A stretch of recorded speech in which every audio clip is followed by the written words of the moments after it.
Hello everybody, nice to meet you. တွေ့ရတာဝမ်းသာပါတယ်ပြန်လည်ဆုံတွေ့ရတဲ့အတွက်ရှင်းနေပါတယ် Okay ပြန်လည်ဆုံတွေ့တဲ့ထိတ်မှတ်အနေနဲ့ဗာသင်ခန်းစာကိုသင်မလဲဆိုရင်ဒီနေ့က page rows setting ပေါ့နော် page row setting on Facebook ပေါ့ Facebook ပေါ်မှာရှိတဲ့ page row ပေါ့ page တွေရဲ့ row တွေadmin တွေဖြုတ်တာတွေခန့်တာတွေ editor တွေဟော custom လုပ်တာတွေပေါ့နော်အဲ့ဒါတွေသွားမယ်ပေါ့နော်ဒီသင်ခန်းစာကိုသင်ပေးမယ် Okay let's start our lesson ဒီ lesson ကိုသွားခင်မှာ YouTube ကိုတင်ထားခဲ့တယ်ဆိုရင်အဲ့ဒီ YouTube account လေးကိုလည်း YouTube channel လေးကိုလည်း subscribe လုပ်ပေးပါဦးပေါ့နော် Okay YouTube channel လေးကြော်ညာပေးရစီ Okay YouTube channel လေးကိုသွားပါမယ် Fine all you ဒီ YouTube channel လေးကိုလည်း subscribe လုပ်ပေးခဲ့ပါအောင်သင်ခန်းစာတွေတော်တော်များများကိုဒီ YouTube channel လေးမှာတင်ပြပါတယ် Okay channel name လေးကဒီမှာပါ Mr. Lin ဆိုပြီးတော့ subscriber တွေနည်းနေသေးလို့ပါ Okay ဒီ channel လေးကို subscribe လုပ်ခဲ့ပါဒီနေရာလေးကို subscribe here ဆိုပြီးလုပ်လို့လည်းရပါတယ်ဒီနားလေးမှာ subscribe လို့လည်းပေါ်ပါတယ် Okay ဒီ channel လေးကို subscribe လုပ်ခဲ့ပါအောင်ဒီပုံလေးနဲ့ပါ Okay lesson သင်ခန်းစာကိုစလိုက်ကြအောင်ဘယ်ကိုသွားမလဲ Facebook ကိုသွားမယ် Facebook ကိုသွားပြီးတော့ဘယ်ကိုသွားမလဲ page ကိုသွားမယ် Facebook page ကိုသွားမယ် Facebook page ကိုသွားပြီးဒီမှာကဲဒီနေ့တော့ဘယ် page နဲ့ပြမလဲဆိုရင် Okay IBC မြန်မာ official information office committee ဆိုတဲ့ page နဲ့ပြမယ်ပေါ့နော် Okay ဒီ page မှာဒီ page ကို admin လောက်လာတာ3နှစ်ရှိပေါ့နော်ဒီ page မှာဘာတွေရှိလဲဆိုရင် page row သွားမယ်ခေါင်းစဉ်က page row ပါ page row ကိုနှိပ်လိုက်ပါမယ် page row ကိုနှိပ်ပြီးလို့ရှိရင်ဘာတွေတွေ့ရလဲ assign a new page row ပေါ့နော် new page row ကို assign လုပ်လို့ရမယ်ဒီမှာ page row သွားမယ်ဆိုဒီ page နဲ့ပတ်သက်ပြီးတော့ admin တွေ editor တွေ wow အများကြီးပဲဒီ page ကတခုတယောက်ထဲပိုင်တဲ့ page မဟုတ်ပါဘူး community page ပါ organization page ပါ organization page ဖြစ်တဲ့အတွက်ဒီနေရာမှာကိုဒီလဲ admin အနေနဲ့ယူထားပေးထားပါတယ်ပေါ့နော်ဒီမှာလဲ CRO တွေရော manager တွေရောနောက်ပြီးတော့ engineer တွေရောအများကြီးပေါ့နော်တော်တော်များများပါပါတယ်ပညာရေးတာဝန်ခံတွေရော administration တွေရောအများကြီးပဲသတင်းမီဒီယာသမားတွေရော editor တွေ okay okay ဒါဆိုရင် page row ကိုဘယ်လိုအပ်မလဲဒီမှာ admin ပေါ့နော်အဲ့ဒီက admin ဆိုတာကတော့သူက Facebook မှာ owner တကယ်လို့အဲ့ admin ပေးလိုက်လို့ရှိရင်အဲ့ဒီ Facebook page ကို creation လုပ်တဲ့ owner ကိုလည်း kit ထုတ်ပြလို့ရတယ်ပေါ့နော် admin ချင်းချင်း role level 2သွားတယ်ပေါ့နော် Facebook မှာဆိုလို့ရှိရင် admin ပေးလိုက်လို့ရှိရင် admin ပေးဖို့ဆိုရင်တော်တော်စဉ်းစားရတယ်ဥပမာ online shop တွေပါတယ်ဆိုလို့ရှိရင်ဥပမာတကယ်ချင်း2ယောက်က company တစ်ခုတူတူဆက်ထောင်တယ်နောက်ပြီးတော့ company ကအဆင်ပြေးလာတယ်နောက်တကယ်ချင်း2ယောက်ကစကားများကြပြီးတော့အဲ့မှာကို admin နဲ့ကနေပြီးတော့page ထဲကနေပြီး kit ထုတ်ပြလိုက်တာမျိုးပေါ့နော်အဆင်မပြေတဲ့အခါနောက်ပြီးတော့ဒါဒီလဲ community organization base တခုဖြစ်တဲ့အတွက် admin ပေးမယ်ဆိုတော့တော်တော်စဉ်းစားရမယ်ဘာဖြစ်လို့လဲဆိုတော့ admin ပေးလိုက်လို့အဲ့ admin နဲ့တယောက်လောက်ကဟိုအဆင်မပြေမှုတွေရှိလာပြီးတော့အကုန်လုံးကို kit ထုတ်ပြီး page ကြီးကိုရှောက်လုပ်ပြသွားတာမျိုးလည်းဖြစ်နိုင်တယ်ဆိုတော့ admin ပေးမယ်ဆိုတော်တော်စဉ်းစားရမယ်ပေါ့နော်နောက်တစ်ခု editor admin ကတော့အကုန်လုပ်လို့ရတယ်ပေါ့ editor နောက်တစ်ခု editor ကじゃဘာလုပ်လို့လဲရတယ်ဆိုတော့ editor ကじゃအကုန်လုံး post တွေတင်လို့ရတယ် comment တွေဖြတ်လို့ရတယ်တခြား setting တွေလည်းပြောင်းလို့ရတယ်ပေါ့နော်သူကတခုရှိတာကလူတွေ add လို့မရတာပဲ admin လိုမျိုးလူတွေကိုထပ်ထည့်လို့မရတာပေါ့နော်ဒါကတော့ editor ပေါ့ editor ကျန်တာအကုန်လုပ်လို့ရတယ်နောက်တစ်ခုက moderator ကတော့အဲ့လိုမျိုး page မှာလာပြီးတော့ဆဲတာမျိုးလို့ပေါ့နော်အမြင်မကြီးတဲ့စကားတွေပြောတာမျိုး gaming သမားတွေမှာဆိုရင် streamer လုပ်တဲ့ streaming သမားတွေဆိုရင်အဲ့လိုမျိုး moderator ပေးထားရပေါ့နော်ဘာလို့ဆိုတော့လူတွေကို ban ဖို့ပေါ့နော် advertiser နောက်တစ်ခု advertiser ကတော့ advertise လုပ်တယ်ပေါ့သတင်းတွေပါတယ်ရေးတင်ဖို့ပေါ့ကြော်ညာဖို့ပေါ့နော် advertiser နောက်တစ်ခု analyze ကတော့ဘာမှသိလုပ်လို့အထွေထူးလုပ်လို့မရအောင်သူကတော့ view လိုက်ကြည့်ပြီးတော့ပေါ့နော်ဒီတိုင်းပဲသိပြီးသူ့မှာလှုပ်ဆောင်ရည်နည်းတယ်ပေါ့နော်နောက်တစ်ခုကဒီမှာ live streaming နဲ့ပတ်သက်ပြီးတော့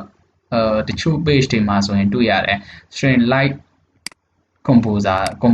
composer လားပါလဲမသိဘူးအဲ့ဒါမျိုးလေးတစ်ခုရှိတယ်တွေ့ဘူးတယ်ပေါ့နော်တခြား page တစ်ခုကိုသွားကြည့်လိုက်အောင်မယ်တခြား page မှာရှိကောင်းရှိနိုင်တယ်ပေါ့နော် Okay ဒါဆိုရင်တခြား page တစ်ခုကိုသွားကြည့်အောင်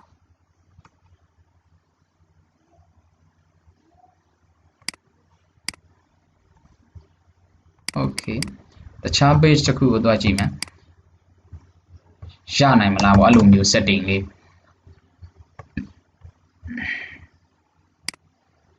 ဒီမှာတော့မရှိနဲ့ okay ဒီ page မှာလည်းမရှိဘူးတူတူပဲ live လွှင့်မှုအတွက်သီးသန့်ပေးထားတဲ့ယာတူးလေးတစ်ခုရှိတယ်ဒီအောက်မှာတချို့ page တွေမှာဆိုဒီနားလေးမှာ custom ဆိုပြီးတော့လောက်ထားတဲ့ custom ဆိုတဲ့ဟာလေးဒီလူကို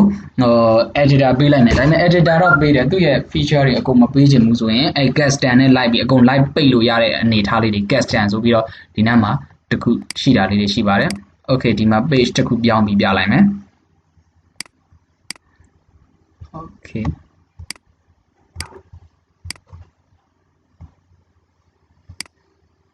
နောက်တစ်ဆင့်ထွက်မယ်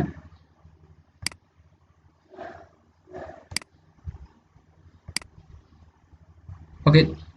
ဒီနေရာမှာပေါ့နော်ဒီ page မှာဆိုလို့ရှိရင် custom ဆိုပြီးပါတယ်အဲ့ဒီ setting မှာ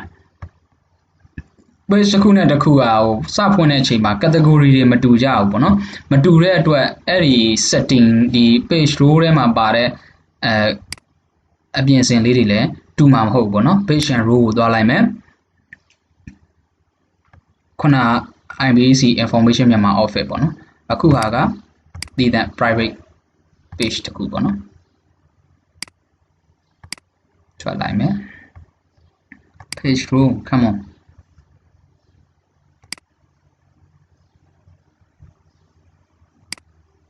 ကြာလာပြီလား okay page row ရောက်လာပြီ okay ဒီမှာဆိုလို့ရှိရင်ဒီမှာ custom ဆိုပြီး analysis အောက်မှာ analyze ရဲ့အောက်မှာ custom အောင်ပါတယ် analyze ကတော့ analyze လုပ်ရုံပဲကျွန်တော်ဘာမှလုပ်လို့မရ okay ဒီမှာ custom ဆိုပြီးပါလာဒီမှာ page owner ဆိုပြီးဒီနေရာမှာလေ page owner လေ get the feedback on this business ဆိုဒီမှာ admin တွေတိတ်အများကြီးမရှိဘူးဒီမှာ custom ဆိုပြီးနှိပ်လိုက်တာနဲ့ဒီဘက်မှာဒီ page မှာဆိုရင် custom ကိုနှိပ်လိုက်တာနဲ့ဒီထွက်လာမဲ့ result ကအကုန်လုံးကို analyze လုပ်ပြီးတော့ page နဲ့ feature တွေပေါ့နော်ဒီလူက comment ရေးလို့မရအောင် moderator ဖြစ်နေတယ်sorry editor ဖြစ်နေပေမဲ့ comment တွေမှန်လို့မရအောင်လို့ပါအကုန်လုံးတစ်ခုချင်းစီကို live ပိတ်ပြီးတော့ custom အနေနဲ့ပေးလို့ရတယ်ပေါ့နော်ဒီ custom ဆိုတဲ့ဟာလေးက page တွေရဲ့စဖွင့်တဲ့နေရာအခြေအနေပေါ်မှာမူတည်ရပေါ့ online shop page လားနောက်တစ်ခုက business page လားနောက်တစ်ခုက politician page လားနောက်တစ်ခုက community page လားပေါ့နော်အဲ့ဒီပုံမှာမူတည်ပြီးတော့ဒီရဲ့ setting လေးတွေကပြောင်းသွားနိုင်ပါတယ်အဲ့အတွက် school page တွေဆိုရင်အဲ့လို live လွှင့်မှုအတွက်ပါလာတဲ့ဟာမျိုးလေးတွေပါတယ်ပေါ့နော်အဲ့ဒါမျိုးလေး setting တွေကတစ်ခုနဲ့တစ်ခုတော့တူမှာမဟုတ်ပါဘူးဒီကလို page မှာလူအသစ်ခန့်ကျင်တယ်ပေါ့နော်ခန့်ကျင်တယ်ဆိုလို့ရှိရင် editor အသစ်ခန့်မယ် editor အသစ်ခန့်မယ်ဆို editor လို့ရွေးမယ်ဒီထဲမှာနာမည်တစ်ခုရွေးမယ် SOE ဆိုပေါ့နော် PAYP ပေါ့ sope ဆိုပြီးဒီ sope ကိုခန့်မယ်ဆိုလို့ရှိရင် sope ကိုအဲ့မှာ editor add လို့နှိပ်လိုက်တာနဲ့ sope ရဟိုဘက်မှာကိုယ့်ရဲ့ဒီ page ကိုပေါ့နော် Mr. Leon ဆိုတဲ့ page ကို live လုပ်ထားတယ်ဆိုရင်ဟိုဘက်မှာ editor တန်းဖြစ်တယ်ဒါလို့ live မလုပ်ဘဲနဲ့ဆိုလို့ရှိရင်ဒီနေရာမှာ pending ဆိုပြီးတော့ဟိုဘက်ကိုလှမ်းပြီးတော့ request လုပ်ထားတဲ့ဟာမျိုးလေး pending ပုံပဲပေါ့နော် live လုပ်ထားဖို့အရင်ဆုံး page ကို admin တို့ moderator တို့ပေးမယ်ဆိုရင် live အရင်လုပ်ထားခိုင်းပေါ့နော် friend အရင်ဖြစ်အောင်လုပ် friend ဖြစ်ပြီဆိုရင် live လုပ်ခိုင်းပေါ့နော်ဒါဆိုလို့ရှိရင် pending ဆိုပြီးမပေါ်တော့ add လုပ်လိုက်တာနဲ့ဟိုဘက်မှာ editor တန်းဖြစ်မယ်ပေါ့နော်အဲ့ဒါမျိုးပေါ့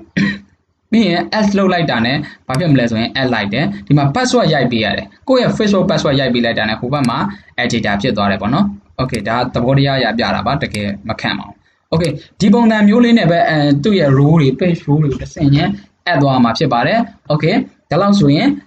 page role နဲ့ပတ်သက်လို့ assign ရဲ့ new page role နဲ့ပတ်သက်ပြီးတော့အဆင်ပြေကြမယ်လို့မျှော်လင့်ပါတယ်အားလုံးအဆင်ပြေကြပါသည်ပျော်ရွှင်ချမ်းမြေ့ကြပါသည်ဒီနေ့သင်ခန်းစာတော့ဒီလောက်နဲ့ပဲရပ်မှာပဲအားလုံးကျေးဇူး